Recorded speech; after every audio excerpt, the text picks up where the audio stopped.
छात्रों, आप सब कैसे हैं? मैं समझता हूँ आप सब सकुशल हैं। बहुत अच्छी बात है। हमने पिछली कक्षा में बरसते बादल पाठ के 2 पद्यांशों के बारे में जानकारी प्राप्त की थी। कवि सुमित्रानंदन पंत जी वर्षा के ऋतु का वर्णन किस प्रकार से किया है और वर्षा ऋतु में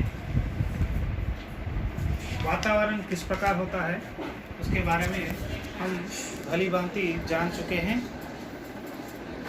और वर्षा के प्रति अनेक पशु पक्षी अपनी प्रतिक्रिया किस प्रकार व्यक्त करते हैं इसके बारे में हमने जानकारी प्राप्त की थी।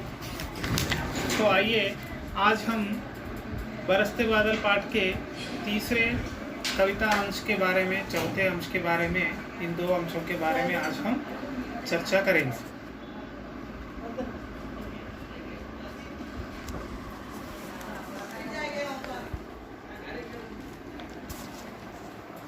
तो बच्चों, पहले कविता का वाचन मैं करूंगा। आप भी अपनी पाठ्य पुस्तकों के माध्यम से कविता को ध्यानपूर्वक सुनिए।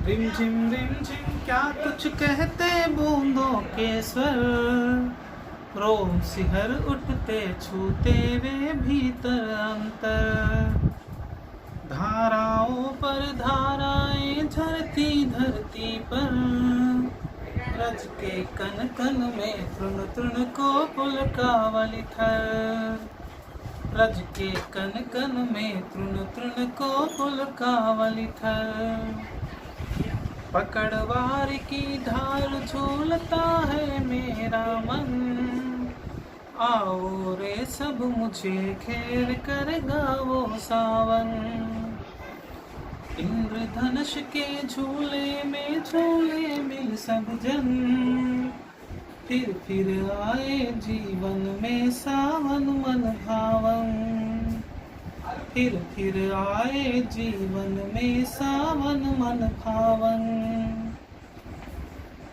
तो बच्चों देखिए, रिमझिम रिमझिम क्या कुछ कहते बूंदों के स्वर, इस कविता के हम अब कुछ शब्दार्थ को देखेंगे। देखिए, रिमझिम रिमझिम इसका अर्थ है वर्षा के बूंदों की ध्वनि।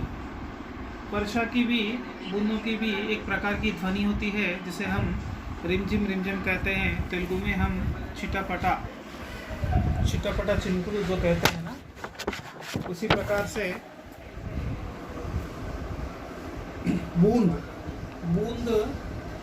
पानी का बूंद होता है, नीति बिंदु लेदा नीति चुक्का जिसे हम कहते हैं रेन ड्रॉप। और उसी प्रकार से रोम का अर्थ है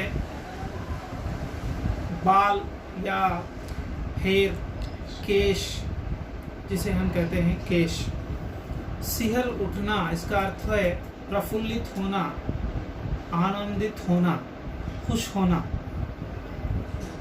इसी प्रकार से अंतर का अर्थ है, अंतर के यहाँ पर 2 अर्थ हम ले सकते हैं। पहला है हृदय और दूसरा है अंदर। इस प्रकार से इस शब्द के 2 अर्थ हम ले सकते हैं। और उसी प्रकार से रज का अर्थ है धूल, मिट्टी का कण। और तृण का अर्थ है घास, जिसे हम अंग्रेजी में ग्रास कहते हैं। पुलकावली का अर्थ है पुलकित होना, खुश होना, आनंदित होना। थर का अर्थ है धरती। थर का अर्थ है धरती। ठीक है, इसका हम देखेंगे इसका अर्थ क्या हो सकता है।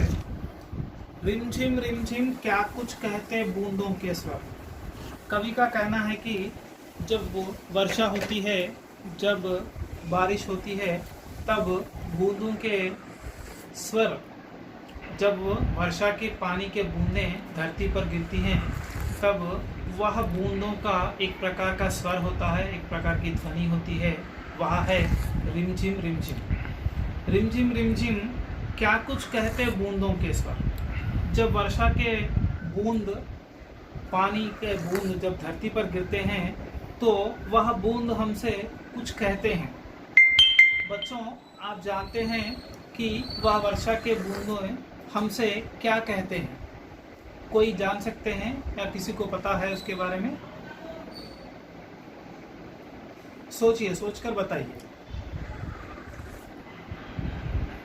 हाँ, बिल्कुल ठीक है, आप लोगों ने भली भांति इसका अर्थ को समझा है। रोम सिहर उठते छूते वे भीते अंतर। जब वर्षा की बूंदें हम पर गिरती हैं, या अर्थात हमारे शरीर पर वर्षा की बूंदें गिरती हैं, तब हमारे रोम या जो बाल होते हैं वे खड़े हो जाते हैं। खड़े होकर, इसका अर्थ है खड़े होना मीन्स जब वर्षा की बूंदें हम पर गिरती हैं तो हमारा शरीर पुलकित होता है, खुश होता है, आनंदित होता है। इसकी प्रतिक्रिया को व्यक्त करने के लिए हमारे बाल खड़े हो जाते हैं और हमारा हृदय भी अंदर से खुश होता है। वर्षा की बूंदें हम पर गिरने से हमारा हृदय भी खुश होता है। धाराओं पर बच्चों, यहाँ एक बात ध्यान से देखना है। जब वर्षा की बूंदें हमारे शरीर के भागों पर, शरीर के अंगों पर जब गिरती है तो हमारे शरीर पर होने वाले जो रोम होते हैं, जो केश होते हैं, वो खड़े होते हैं। तो कवि का कहना यह है कि जब हमें कुछ ऐसा व्यतीत होता है, ऐसा महसूस होने लगता है, तो एक अजीब सी भावना हमें देखने को मिलती है। या कवि ये कहना चाहता है कि जब वर्षा की बूंदें हमारे शरीर के अंग पर गिरती है तो शरीर पे अंग पर होने वाले केश एक साथ खड़े हो जाते हैं। अर्थात देखिए, गर्मी का मौसम होता है, गर्मी का समाप्त होता है, जब वर्षा ऋतु का आगमन होता है, वर्षा होने लगती है तो हम वर्षा में भीगने लगते हैं। वर्षा की बूंदें जब हमारे शरीर पर, हमारे तन पर गिरती है तो हमें कैसा व्यतीत होता है, क्या आपने कभी महसूस किया? उस बात को लेकर कवि कहता है कि रोम सिहर उड़ते छूते व भीतर अंतर। अर्थात हृदय में एक प्रकार की ऐसी भावना जागृत होती है जिसे कवि अपने कविता के माध्यम से बताना चाहता है। जैसा ही ठंडे पानी की बूंदें हमारे शरीर पर गिरती है तो हमारा हृदय तन्मय हो जाता है, खुश होता है, प्रसन्न होता है। तो कवि यही कहता है कि यह बात यही कहता है कि रिमझिम रिमझिम क्या कुछ कहते बूंदों के स्वर, रोम सिहर उठते छूते वे भीतर अंतर।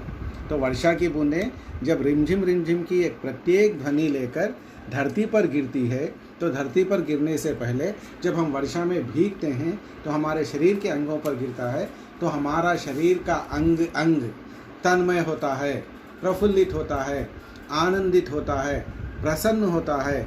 तो यह प्रसन्नता कैसे दिखाई देती है? हमारे शरीर के ऊपर होने वाले जो केश है, जो बाल है, जो हेयर है, वो एक साथ क्या हो जाते हैं? खड़े हो जाते हैं। మనం తెలుగులో అంటాం చూడండి, సడన్గా చల్లటి వర్షపు బిందువులు మన శరీరం పైన పడగానే ఒకటేసారి మన శరీరం ఏమైపోతుంది? పులకరించిపోతుంది. మనం ఇట్లా శరీరాన్ని ఏదో ఒక రకంగా చేస్తుంటాం. అలా చేసినప్పుడు మన చేతి పైన ఉన్నటువంటి ఆ వెంట్రుకలన్నీ కూడా నిక్కబొడుచుకున్నట్టు అవుతాయి. అదే విషయాన్ని ఇక్కడ కవి చెప్పడం జరిగింది. చలో ఆగే देखते हैं। धाराओं पर धाराएं झरती धरती पर। जब वर्षा होती है तो वर्षा की बूंदें एकत्रित होकर धरती पर जब गिरती हैं, वह एक प्रवाह के रूप में पानी बहते रहता है। तो उस प्रवाह को देखकर जब पानी बहते रहता है, वह पानी एक जगह इकट्ठा होकर एक बड़ा प्रवाह के जैसा बहने लगता है। छात्रों, आप बता सकते हैं कि जब आप इस प्रवाह को देखते हैं तो आपके मन में क्या क्या करने के लिए कहता है? आपकी प्रतिक्रिया किस प्रकार होती है? सर, मैं बताऊंगा। जी, विशेषकर जब ऐसा पानी के बूंदें प्रवाह का रूप धारण करते हैं तो वो उसमें हम बच्चों को खेलने को मन करता है। वी वांट टू प्ले, हम उसमें खेलना चाहते हैं। बिल्कुल सही। खेलने के अंतर्गत हम क्या करते हैं? कागज़ की नावें बनाकर छोड़ते हैं, मिट्टी से बांध कर पानी को इकट्ठा करते हैं, उस पानी में नाचते हैं, कूदते हैं, पूरा शरीर गीला हो जाता है। एक दूसरे के ऊपर पानी को उछालते हैं, उसमें पत्थर मारते हैं, वो पत्थर मारने पर पानी दूसरों पर उछल कर गिरता है। तो ये सारी चेष्टाएं, ये सारी परिकल्पनाएं करने पर हमारा मन बहुत ही खुश होता है। बहुत खूब छात्रों, आपने बहुत अच्छा इसका अर्थ बताया है कि जब हम पानी के प्रवाह को देखते हैं तो आप जैसे बता चुके हैं, ये सारी भावनाएं हमारे हृदय में उत्पन्न होती हैं। इस प्रकार की चेष्टाएं हम करते हैं। रच के कन कन में तृण तृण को पुलकावली थर। रच का अर्थ है धूल या मिट्टी का कण। जब वर्षा होती है तो वर्षा की बूंदें धरती पर गिरकर एक प्रवाह का रूप धारण करती हैं। जब उस प्रवाह में अनेक प्रकार के पौधे, छोटे छोटे घास के पौधे जो होते हैं, वे पौधे उस प्रवाह में एक प्रकार का आनंद महसूस करते हैं। उस प्रवाह के ऊपर, उस प्रवाह में वे झूमते हैं, इधर उधर झूलते हैं। उसका अर्थ यह होता है कि उस पानी में वह छोटे छोटे जो घास के पौधे होते हैं, वे भी अपनी प्रतिक्रिया को व्यक्त करते हैं। ఇక్కడ విద్యార్థులు ఒక విషయాన్ని గమనించాలి. మనం కూడా ఎప్పుడైనా ఒక మంచి సంగీతాన్ని, ఒక మంచి మ్యూజిక్ను విన్నామనుకోండి, మనకు తెలియకుండానే మన కాళ్ళు చేతులు అటు ఇటు ఊగడం ఆరంభిస్తాయి. అలా ఊగడము ఒక రకమైనటువంటి సంతోషాన్ని సూచిస్తుంది. अदेविधंगा ठीक उसी प्रकार से पंत जी अपनी कविता के माध्यम से ये बताना चाहते हैं कि ఏమంటున్నాడు కవి, ఆ గడ్డి మొక్కలు ఏవైతే ఉన్నాయో, పిచ్చి మొక్కలు ఏవైతే ఉన్నాయో, ఈ వర్షపు నీళ్ళు ఆ మొక్కల మధ్యలో నుంచి పోయినప్పుడు ఆ మొక్కలు ఏం చేస్తాయి అంటే, సగం వరకు నీళ్లు వాటికి పోతున్నప్పుడు పైన సగం నీళ్లపైన తేలియాడుతూ ఉంటుంది కాబట్టి అవి తన్మయం చెందుతాయి, సంతోషాన్ని వ్యక్తపరుస్తాయి. పాపం మరి వాళ్ళకి మాటలు రావు. మనమంటే హిప్పి ఫుర్రే హా హో అంటాం. మరి అవి ఏం చేస్తాయి? ఊగుతుంటాయి, అటు ఇటు ఊగుతుంటాయి. ఈ ప్రవాహం కూడా చక్కగా పోదు, ఎటు వందురు ఉంటే వంకర టింకరగా పోతుంది. ఆ పోయినప్పుడు ఆ గడ్డి మొక్కలు, పిచ్చి మొక్కలు, చిన్న చిన్న చెట్లు అన్నీ కూడా ఏం చేస్తుంటాయి? అటు ఇటు ఊగుతూ తన యొక్క సంతోషాన్ని ప్రకటిస్తాయి. ఇక్కడ నేను ఒక్క విషయం అడుగుతున్నాను, మరి ఎందుకు సంతోషాన్ని ప్రకటిస్తున్నాయి? వర్షం కురుస్తుంది కాబట్టి. ఆ వర్షాన్ని చూసి, ఆ వర్షం యొక్క ప్రవాహాన్ని చూసి మన మనసు పులకరించిపోతుంది. అందుకే రజ్కే కన్కన్మే త్రున్తున్కో పులకావలి థర్ అంటే మట్టి యొక్క కణాలలో, దుమ్ము యొక్క కణాలలో గడ్డి మొక్కలను సైతము సంతోషపరిచేటువంటి అద్భుతమైనటువంటి శక్తి ఉందని కవి సుమిత్రానందన్ పంత్ ఇక్కడ చెప్పడం జరిగింది. ఓకే, చూడండి, కవి ఇంతకుముందే మనం తెలుసుకున్నాము. కవి సుమిత్రానందన్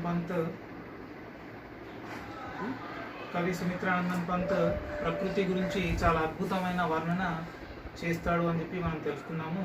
ఆ అద్భుత వర్ణనలోని భాగమే ఇక్కడ ఈ మూడో భాగ్యము వర్ణించడం జరిగింది. తో देखिए,